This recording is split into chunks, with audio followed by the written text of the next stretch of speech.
Mehnatdagi 692 kvadratli imoratimiz ham korobka holati inshaalloh 100% tayyor bo'ldi. Anchadan beri kutilyotgandi. Buni narxlari, jarayonlari, hamma narsasini hozirgi qisqacha obzorda polniy tushuntirib berishga harakat qilamiz.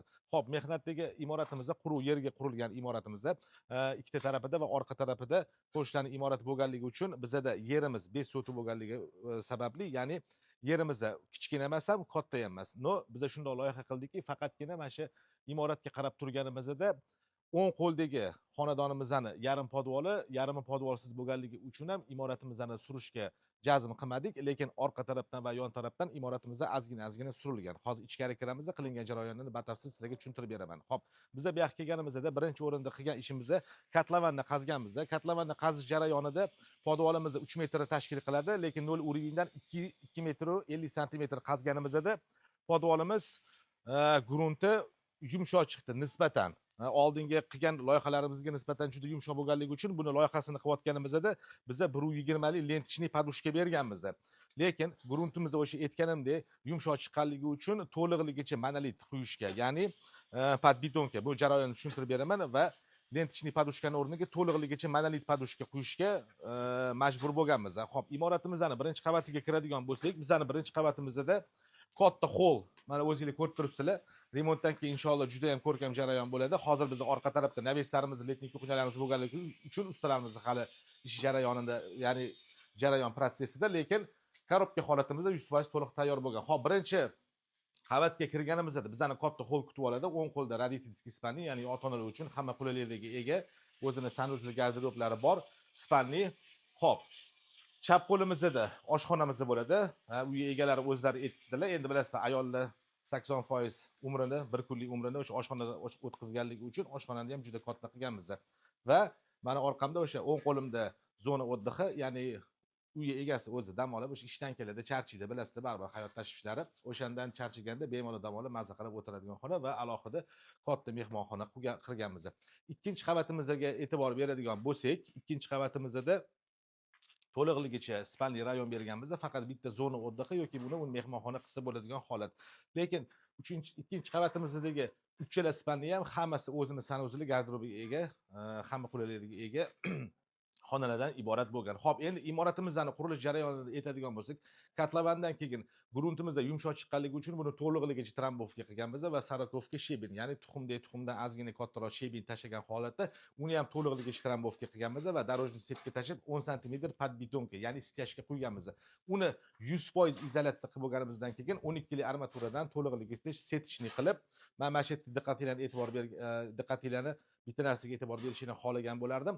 Podushka holatini to'liqligicha monolit quyayotganinglarda juda ham katta расход bo'ladi. Sababi buni armaturasini o'ziga mana shu 200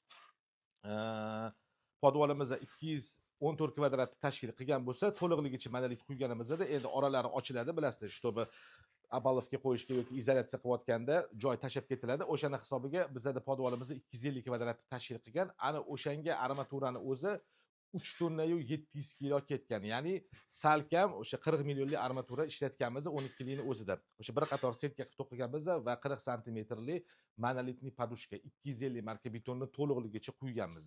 Ana undan keyin o'sha kolonna, podushka rigellarini ko'tarib podvolimizdan birinchi qavatdan ikkinchi qavatga chiqqanmiz. Qurilish jarayonlarida mana shunaqa holatlar bo'lgan. Xo'p, tomimizda bizda mansarda qilinmagan, terrasa qilinmagan, prosta o'sha plita bosganmiz, 15 santimetr lom bosganmiz va imoratimizni cherdak holatida tomini yopganmiz. Mana shu 692 kvadratli imoratimizni hamma ketgan xarajatini hisoblaydigan bo'lsak, salkam, ya'ni taxminan bir 640-660 dollar kam, 90 ming dollar pulga aylandi. Ya'ni 692 kvadratimizni 90 mingga bo'ladigan bo'lsak, 130 dollar o'sha 5 sentdan to'g'ri kelyapti. Ya'ni bu idealniy holatda qurilgan imorat. Birinchidan ilm-fan, tajriba, loyiha, konstruktor ishlaganda mana shu holatni berdik. Endi har bir kvadrati 130 dollardan aylangan bo'lsa, da ko'pchilik aytishi mumkin, qanaqasi bunaqa bo'lmaydi. Mana bu imoratimizda hozirgi kundagi tan narxi 130 dollardan aylandi. Buni men bundan oldingi videolarimda ham aytganman. Imoratimizdagi faqatgina 18 lik armaturani o'zini ishlatganmiz. To'g'ri. Podbetonkada darojniy setka qilingan.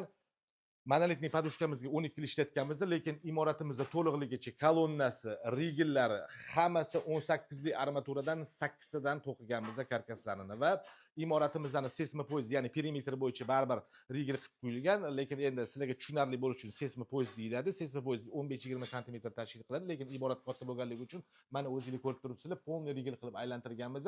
Rigellarimizga men har doim endi imoratning katta kichikligiga qarab albatta 12 dan katta secheniy armatura ishlatmagandik. Lekin biz o'sha pochmani yumshoqligidan kelib chiqqan holati va imoratimizda o'ta katta va bahaybat bo'lganligi uchun biz har bitta seysmopoyez, ya'ni rigelimizga ham 16 lik 4 talik armatura secheniya ishlatganmiz.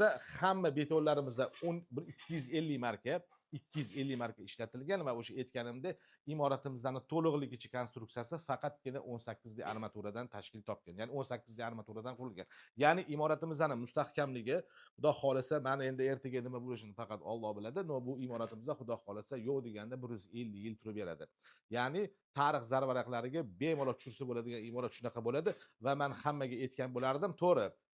Ko'pchilik aytadi, men imoratimni necha pul ketarkin, qanaqa bilsam bo'ladi, narxini chiqarishni deyshadi, lekin har doim aytaman, baraka topkurlar. Imoratning taxminiy narxini chiqarish uchun menga loyihasi kerak bo'ladi, yoki bo'lmasam necha kvadrat imorat xohlayapsizlar. Qanaqa uslubda, bu hamma narsasi baribir o'sha narxga taqaladi. Lekin mana imoratimizda zamonaviy qurilgan, hech qanaqa qurilish materiallaridan ekonom qilinmagan, ya'ni har doim bitta narsani ta'kidlab o'taman, men korobka holatini qurayotganingizda ekonom variant yo'q. Sababi armatura Bekobod, g'ish mana o'sha Ohangaronda hamma yoq g'ish zavod bo'lyapti.